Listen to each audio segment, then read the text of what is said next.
Welcome friends, SSC exam preparation में आप सभी का स्वागत है।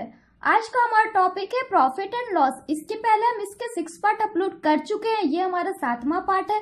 तो जिन लोगों ने वो सारे पार्ट्स नहीं देखा है वो हमारे चैनल के प्लेलिस्ट में जाकर जरूर देखें, जिससे आपको इसे समझने में आसानी हो। हम इसके सारे क्वेश्चन को काफी शॉर्ट मेथड से सॉल्व करेंगे, जिससे आपके एग्जाम्स में इसके क्वेश्चन 5 to 10 सेकंड में सॉल्व हो जाएंगे। हम इस टॉपिक से 500 से ज्यादा क्वेश्चन को सॉल्व करेंगे। तो अगर आपको ये वीडियो पसंद आए तो चैनल को सब्सक्राइब करें, कमेंट बॉक्स में कमेंट करें और वीडियो को लाइक करें। तो चलिए स्टार्ट करते हैं। आज का हमारा सबसे पहला क्वेश्चन है, एक टोकरी को 19.5 रुपए में बेचने पर एक दुकानदार को 30% का लाभ होता है, तो 40% लाभ कमाने के लिए उसे टोकरी को किस कीमत पर बेचना चाहिए। ये हमारा क्वेश्चन कर रहा है कि अगर एक टोकरी को एक दुकानदार 30% लाभ पर बेचना चाहता है तो वो 19.5 रुपए में बेचता है, पर अगर वो 40% लाभ कमाना चाहता है तब टोकरी को किस कीमत पर बेचना चाहिए। तो हमने सबसे पहले माना कि दुकानदार ने उस टोकरी को खरीदा कितने में, तो 100 यूनिट में। तो अगर वो उसपे 30% का लाभ उसे होगा तो कितना यूनिट होगा, तो अगर 100 यूनिट की कोई वस्तु है उस पर अगर 30% का लाभ कमाएंगे तो कितना में बेचेंगे, तो 130 में। और अगर हम 40% का लाभ कमाएंगे तब कितने में बेचेंगे, तो 140 में। बट हमारा क्वेश्चन कर रहा है कि दुकानदार जो है 19.5 रुपए में बेचता है तब उसे 30% का लाभ होता है, और यहाँ हमारा 130 में बेचता है तब उसे 30% का लाभ होता है। यानी 130 यूनिट बराबर कितना हो गया, तो 19.5 रुपए। तो हमसे पूछ रहे हैं 40% लाभ कमाने के लिए उसे टोकरी को किस कीमत पर बेचना चाहिए। तो हम देख रहे हैं 40% लाभ कमाने के लिए उस टोकरी को 140 में बेच रहा है। कब? जब उसमें 30% लाभ कमाने के लिए 130 में बेच रहा था। तो अगर 130 यूनिट बराबर 19.5 रुपए है तो 140 यूनिट बराबर कितना हो जाएगा, तो 19.5 इंटू 140 डिवाइडेड बाई 130। इस तरह से ये हमारा क्या आ गया, तो हम देख सकते हैं अगर हम इसे टोटली सॉल्व करेंगे तो ये हमारा आएगा 21 रुपीज, यानी कि ऑप्शन नंबर ए। तो इस क्वेश्चन में हमने किया क्या, कुछ भी नहीं। हमारा कह रहा था कि एक टोकरी को अगर हम 19.5 रुपए में बेचते हैं तो दुकानदार को 30% का लाभ होता है। अगर 40% लाभ कमाना चाहे तब टोकरी को किस कीमत पर बेचना चाहिए। तो सबसे पहले हमने माना कि दुकानदार खरीदा था उसे कितने में, तो हमने माना कि दुकानदार उसे 100 यूनिट में खरीदा था। तो अगर दुकानदार को 30% का लाभ होगा तब उसे कितने में बेचेगा, तो 130 यूनिट में बेचेगा।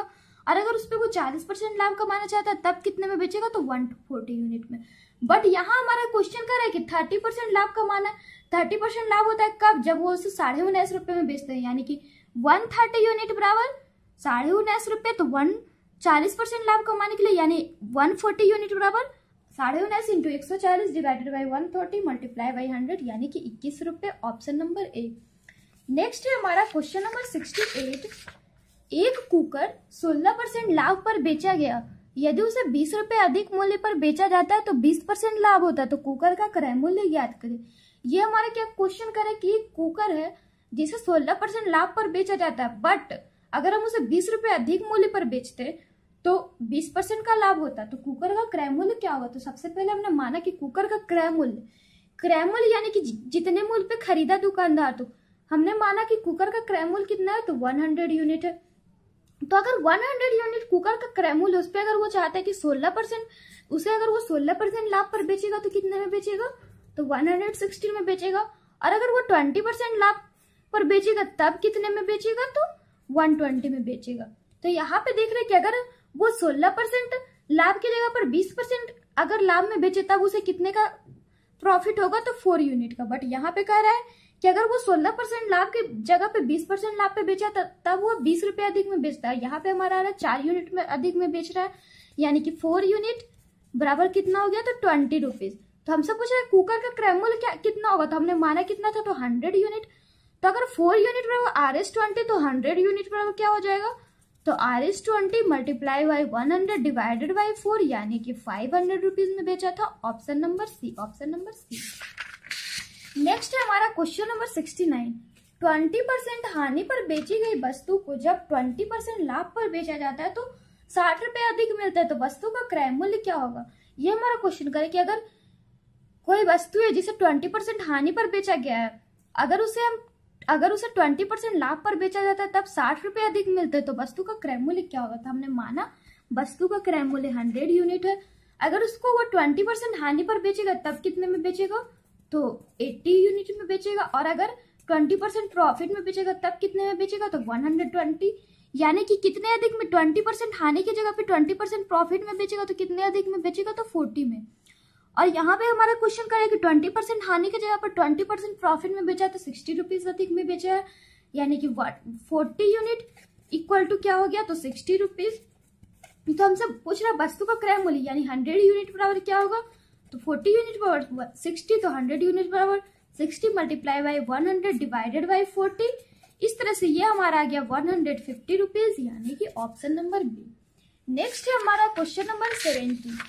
700 रुपए में किसी वस्तु को बेचने पर एक व्यक्ति को 30% हानि होती है, तो 30% लाभ कमाने के लिए उस वस्तु को किस मूल्य पर बेचना चाहिए, ये हमारा क्वेश्चन कर रहा है कि अगर हम किसी वस्तु को 700 रुपए में बेचे तब हमें 30% की हानि होती है, तो अगर हम चाहते हैं कि उस वस्तु पर 30% का लाभ कमाए तो हम उसे किस मूल्य पर बेचेंगे।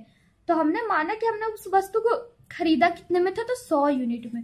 अगर हम उसमें 30% हानि होती है तब कितना में बेचेंगे, तो 70 यूनिट में। पर अगर 30% लाभ कमाना चाहे तब कितना बेचेंगे, तो 130 में। बट यहाँ पे कह रहे हैं कि 30% हानि होती है कब, जब हम उसे 700 रुपए में बेचते हैं, और यहाँ पे हमारा आ रहा है 30% हानि होती है कब, जब हम उसे 70 रुपए में बेचते हैं।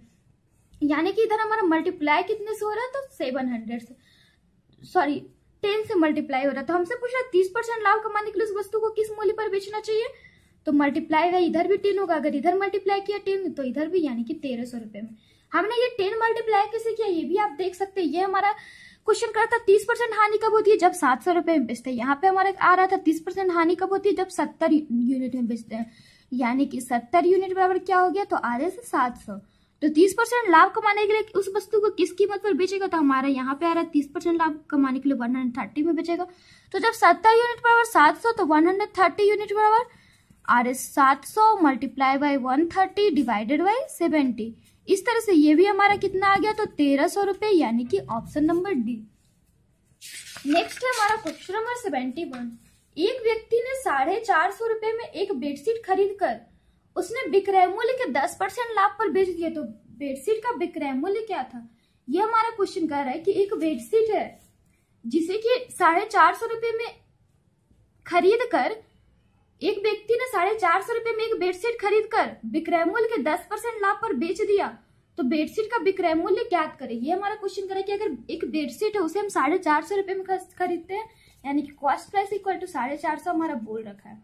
फिर बोल रहा है कि उसने विक्रय मूल्य को 10%, विक्रय मूल्य के 10% लाभ पर बेचता है। तो हम इस क्वेश्चन को कैसे बनाएंगे, तो हमारा कह रहा है विक्रय मूल्य के 10% लाभ पर बेचता है, तो प्रॉफिट हमारा कितना हो गया, तो 10% हमारा प्रॉफिट बोल रहा है, यानी कि 10/100 यानी 1/10। तो इसमें हमारा 1 को हम मान लेंगे प्रॉफिट और 10 को सेलिंग प्राइस। तो कॉस्ट प्राइस बराबर क्या होता है, तो सेलिंग प्राइस माइनस प्रॉफिट। अगर हम किसी वस्तु को 10 यूनिट में बेचे और एक यूनिट उसमें लाभ हुआ, तो हमने उसको खरीदा कितने में था, तो 9 यूनिट में, तो कॉस्ट प्राइस हमारा आ गया 9 यूनिट। बट यहाँ पे हमारा कॉस्ट प्राइस कर रहा है 450, यानी 9 यूनिट बराबर आर एस 450। तो पूछ रहा है बेडशीट का विक्रय मूल्य क्या होगा, तो बेडशीट का विक्रय मूल्य यहाँ पे कितना है, 10 यूनिट। तो 10 यूनिट बराबर कितना होगा, तो R S 450 multiply by 10 divided by 9, यानी कि 500 रुपए, ऑप्शन नंबर डी। इसको बनाने की एक और तरीके क्या है कि हम मानेंगे कि हमारा विक्रय मूल्य कितना है, 100, और कह रहा है विक्रय मूल्य के 10% लाभ पर बेचा, यानी कि 110 पे बेचेगा। तब अगर विक्रय मूल्य के 10% लाभ पर बेच दिया, तो अब हमसे पूछा बेडशीट का विक्रय मूल्य ज्ञात करें। तो अगर विक्रय मूल्य के 10% लाभ पर बेचा, तो हम देख रहे हैं इस क्वेश्चन में हमने क्या क्या, अगर विक्रय मूल्य के 10% लाभ पे बेचे तो हमारा 10/100 यानी कि 10 हमारा हो जाएगा प्रॉफिट और 100 सेलिंग प्राइस। इस तरह से हम कह सकते हैं प्रॉफिट हमारा 1 हो गया। अगर हम 10 रुपए में किसी वस्तु को बेचे तो 10 पे हमारा एक प्रॉफिट जा रहा है, तो हमारा कॉस्ट प्राइस कितना हो जाएगा, तो 9 यूनिट, यानी 9 यूनिट पर आर एस 450, तो 10 यूनिट पर R S 450 multiply by 10 divided by 9, यानी कि 500 rupees, option number D. Next है हमारा क्वेश्चन नंबर 72। यदि किसी वस्तु को 200% लाभ पर बेचा जाता है तो क्रय मूल्य तथा विक्रय मूल्य का अनुपात ज्ञात करें। यह हमारा क्वेश्चन कर रहा है कि किसी वस्तु को अगर हम 200% लाभ पर बेचेंगे तो क्रय मूल्य और विक्रय मूल्य का अनुपात क्या होगा। तो हमने माना कि किसी वस्तु को हमने खरीदा 100 यूनिट में और अगर 200% लाभ पर बेचेंगे तब कितने में बेचेंगे, तो 300 यूनिट में। तो हमसे पूछ रहा है क्रयमूल्य तथा विक्रयमूल्य का अनुपात क्या हो जाएगा। तो ये हमारा 100 में खरीदे और 200% लाभ पर बेचे यानी 300 में बेचे, तो क्रयमूल्य तथा विक्रयमूल्य का प्रतिशत रेशियो क्या हो गया, तो 100:300 यानी 1:3। Option number C, option number C. Next है हमारा क्वेश्चन नंबर 73। एक वस्तु को 5% लाभ पर बेचा जाता है तो विक्रयमूल्य तथा क्रयमूल्य का अनुपात ज्ञात करें। ये हमारा क्वेश्चन करे कि एक वस्तु है जिसे कि 5% लाभ पर बेचा जाता है तो विक्रयमूल्य और क्रयमूल्य का अनुपात ज्ञात करने के लिए कहा। तो हमने माना कि वस्तु को खरीदा गया 100 यूनिट में, तो अगर उसे हम 5% लाभ पर बेचेंगे तब कितने में बेचेंगे, तो 105 यूनिट में। अब यानी कि हमने उसे, इसका कॉस्ट प्राइस हो गया 100 और सेलिंग प्राइस हो गया 105। तो हमसे पूछे विक्रयमूल्य तथा क्रयमूल्य का अनुपात क्या होगा, यानी selling price ratio cost price पूछ रहे, तो वो क्या हो जाएगा, तो 105 रेशियो 121:20 यानी कि ऑप्शन नंबर सी। नेक्स्ट है हमारा क्वेश्चन नंबर 74। अनिरुद्ध ने 8% लाभ पर एक साइकिल बेची। यदि साइकिल को 75 रुपए अधिक में बेचता तो 14% का लाभ होता, तो साइकिल का लागत मूल्य ज्ञात करें। ये हमारा क्वेश्चन करे कि अनिरुद्ध एक लड़का है जो कि 8% लाभ पर एक साइकिल को बेचता है। अगर साइकिल को 75 रुपए अधिक में वो लड़का बेचता तब उसे 14% का लाभ होता, तो साइकिल का लागत मूल्य क्या होगा। तो हमने सबसे पहले इस टाइप के क्वेश्चन को बनाने का दो तरीका आपका होता है, एक तो आपका फॉर्मूले मेथड, दूसरे आपको होते हैं ऐकिक नियम जिसे हम बोल सकते हैं। तो हमने माना कि हमने साइकिल को खरीदा कितने में, तो 100 यूनिट में खरीदा। किसी साइकिल को हमने 100 यूनिट में, अगर उसे हम 8% लाभ पर बेचेंगे तब कितने में बेचेंगे, तो 108 यूनिट में, और अगर उसे हम 14% लाभ पर बेचेंगे तब कितने में बेचेंगे, तो 114 में। ये तो हमारा आ गया जब 8% लाभ पर बेचेंगे तो 108 में, जब 14% लाभ पर बेचेंगे तो 114 में। यानी कि हमारे यहाँ पे हम देख रहे 8% लाभ की जगह पर 14% लाभ पे बेचते तो हमारा 6 यूनिट ज्यादा में बेचना पड़ता है। बट यहाँ पे कह रहा है कि 75 रुपए, अगर 8% लाभ की जगह पे 14% लाभ पे बेचेंगे तो 75 रुपए अधिक में बेचेंगे, और यहाँ पे हमारा आ रहा है 8% लाभ की जगह पे 14% लाभ में बेचेंगे तो 6 यूनिट में, यानी 6 यूनिट बराबर है आपके किसके, तो 75 रुपए के। तो साइकिल का लागत मूल्य कितना होगा, तो हमने माना है कि साइकिल का लागत मूल्य 100 यूनिट है, तो अगर 6 यूनिट बराबर 75 रुपए हो तो ये हमारे साइकिल का लागत मूल्य 100 यूनिट कब है, जब 8% की जगह पे 14% पे बेचे, यानी कि 6 यूनिट पे। तो 6 यूनिट बराबर अगर 75 रुपए तो 100 यूनिट बराबर कितना हो जाएगा, तो आर इस 75 मल्टीप्लाई बाई 100 डिवाइडेड बाई 6। इस तरह से अगर हम इसे टोटली सॉल्व करें तो ये हमारा आ जाएगा 1250 यानी कि ऑप्शन नंबर बी। तो इस क्वेश्चन में हमने किया क्या, कुछ भी नहीं। हमारा कह रहा था कि अनिरुद्ध जो है 8% लाभ पर एक साइकिल को बेचता है। अगर साइकिल को वो 75 रुपए अधिक में बेचता तब उसे 14% का लाभ होता, तो साइकिल का लागत मूल्य क्या होगा। तो हमने माना कि साइकिल का लागत मूल्य 100 यूनिट था, अगर उस पे वो 8% लाभ पे उसे बेचेगा तब कितने में बेचेगा, तो 108 यूनिट में। लेकिन अगर वो 14% लाभ पर बेचेगा तो कितने में बेचेगा, तो 114 यूनिट में। इस तरह से हमारा आ रहा था कि अगर 8% लाभ की जगह पे 14% लाभ पे बेचता है तब वो 6 यूनिट में बेचता है तब और यहाँ पे हमारा क्वेश्चन कर रहा था 8% लाभ की जगह पर 14% लाभ पे बेचेगा तो कितने यूनिट में बेचेगा, तो कितने रुपए में बेचेगा, तो 75 रुपए में, यानी 6 यूनिट बराबर है किसके, तो 75 रुपए के। तो साइकिल का लागत मूल्य यानी कि 100 यूनिट किसके बराबर हो जाएगा, तो 75 × 100 डिवाइडेड बाई 6 यानी 1250 rupees, option number B. Next है हमारा क्वेश्चन नंबर 75।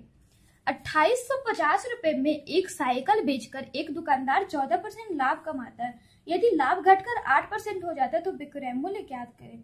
ये हमारा क्वेश्चन करे कि 2850 रुपए में अगर एक साइकिल को बेचता है तो दुकानदार 14% लाभ कमाता है। अगर लाभ घटकर 8% हो जाए तब विक्रय मूल्य क्या होगा। तो इस टाइप के क्वेश्चन में जैसा कि हमने आपको पिछले क्वेश्चन में बताया, तो हमसे पूछ रहा है घटकर हो जाता है, अगर घटकर 8% हो जाए तब उसका विक्रय मूल्य क्या होगा, यानी कि उसको वो कितने में बेचेगा। तो हमने माना कि साइकिल को हमने खरीदा कितने में था, तो दुकानदार खरीदा कितने में था, तो 100 यूनिट में। अगर वो उस पर 14% लाभ कमाना चाहे तब कितने रुपए में उसे बेचेगा, तब उसे कितने यूनिट में बेचेगा तब उसे 14% का लाभ होगा, तो 114 यूनिट में। और कितने यूनिट में बेचेगा तब उसे 8% का लाभ होगा, तो 108 यूनिट में। तो यहाँ पे हमारा लेकिन क्वेश्चन करा कि 2850 रुपए में एक साइकिल बेचता है तब दुकानदार को 14% का लाभ होता है, और यहाँ पे हमारा आ रहा है कि 114 यूनिट में बेचेगा तब दुकानदार को 14% का लाभ होगा, यानी कि 114 यूनिट बराबर किसके है, तो 2850 रुपए के। तो हमसे पूछ रहे हैं लाभ घटकर अगर 8% हो जाए तब उसका विक्रय मूल्य क्या होगा। तो हम यहाँ पे देख रहे हैं अगर लाभ घटकर 8% हो जाता है तो विक्रय मूल्य है हमारा 108। तो 108 कब है, जब हम 14% के लाभ पे 114 यूनिट में बेचेंगे तब। बट यहाँ पे हमारा कर 14% के लाभ पे 2850 में बेच रहे हैं, यानी कि 114 यूनिट बराबर 2850 रुपए। तो 108 यूनिट बराबर कितना हो जाएगा, तो 108 यूनिट बराबर RS 2850 multiply by 108 divided by 140। इस तरह से इसे अगर हम टोटली सॉल्व करें तो ये हमारा आ जाएगा 2700 रुपए, यानी कि ऑप्शन नंबर बी। तो इस क्वेश्चन में हमने किया क्या, कुछ भी नहीं। ये हमारा क्वेश्चन बोला था कि 2850 रुपए में अगर एक साइकिल को बेचेगा एक दुकानदार तब उसे 14% का लाभ होगा। अगर वो लाभ घटकर 8% हो जाए तब साइकिल का विक्रय मूल्य क्या होगा। तो हमने माना कि साइकिल को हमने खरीदा कितने में था, तो 100 यूनिट पे। अगर उस पर हम 14% लाभ कमाना चाहे तब कितने में बेचेंगे, तो 140 यूनिट पे। अगर 8% का लाभ कमाना चाहे तब कितने में बेचेंगे, तो 108 यूनिट पे। बट हमारा क्वेश्चन कर रहा है कि अगर 14% लाभ कमाना चाहे तो 2850 में बेचेंगे, और यहाँ पे हमारा आ रहा है कि 14% लाभ कमाना चाहे तो 100 यूनिट में बेचेंगे, सॉरी 114 यूनिट में बेचेंगे, यानी कि 140 यूनिट इक्वल टू 2850। तो 108 यूनिट इक्वल टू क्या हो जाएगा, तो 2850 मल्टीप्लाई बाई 108 डिवाइडेड बाई 114, यानी कि 2700 रुपए। आप इसे चाहते तो बाई फॉर्मूले मेथड भी बना सकते थे, एक्स मान के भी बना सकते थे। फॉर्मूले मेथड में आपका जो होता है फॉर्मूले याद करने पड़ते हैं। अगर 2850 रुपए में एक साइकिल को बेचेगा तब 14% का लाभ हो रहा है, तो 2850 बटा 114 गुना 100। इस तरह से अगर हम इसे निकालें, उसके बाद करें लाभ घटकर 8% हो जाए तो 2850 गुना 14 बटा 100 हमारा क्या आ जाएगा, तो क्रय मूल्य आ जाएगा। उस पे से फिर हम 8% प्रॉफिट यानी कि जो क्रय मूल्य आएगा उस पर 108 बटा 100 से गुना करेंगे, वो हमारा विक्रय मूल्य आ जाएगा। तो उस तरह से भी आप करें तो आपका 2700 ही आएगा, बट उसमें आपका कैलकुलेशन ज्यादा हाई जाएगा, आपको 2850 बटा 114। और ऊपर से सबसे मेन बात है आपकी, आपको फॉर्मूले याद रखने पड़ेंगे, बट इस मेथड से आपको कभी फॉर्मूले नहीं याद रखने पड़ेंगे, आप इसे आसानी से सॉल्व कर सकते हैं। तो आप आज के लिए बस इतना ही। इसी तरह के और भी क्वेश्चन के लिए आप हमारे चैनल के साथ बने रहिए, हमारे चैनल को सब्सक्राइब करिए ताकि हम जो भी अपलोड करें उसके आपको अपडेट्स मिलते रहें। Then bye and take care.